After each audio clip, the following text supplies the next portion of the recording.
mga kausen, dito tayo ngayon sa dahan ng e-bike. I-invite tayo ng e-bike dito sa ito lang sa malapit sa Hillsview.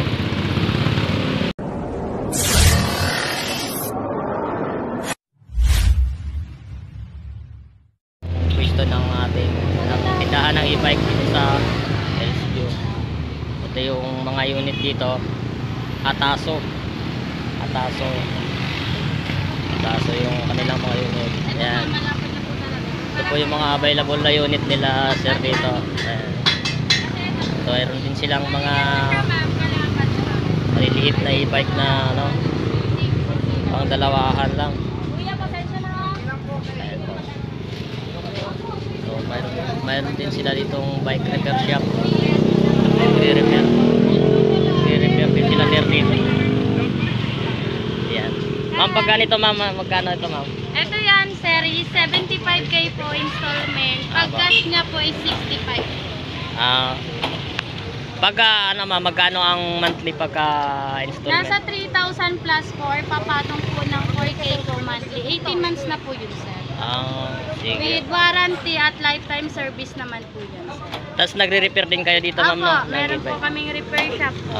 Ayan, meron din repair shop sila ma'am. Dugtong na namin yung repair. Ayan. Pwede sa home credit. Ayan. Ito yung mga unit nila ma'am. Maganda, digital yung ano, yung panel nila oh. Digital. Ayan.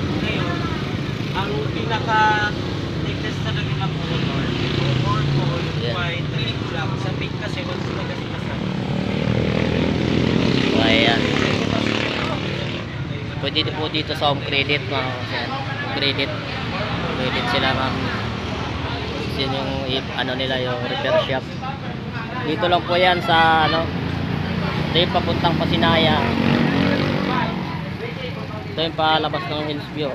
Ayan dito. Tapos ito naman yung Pasinaya, Pagsinag, Pagsipon. Malapit sa ano, Himalan sa Hillsview.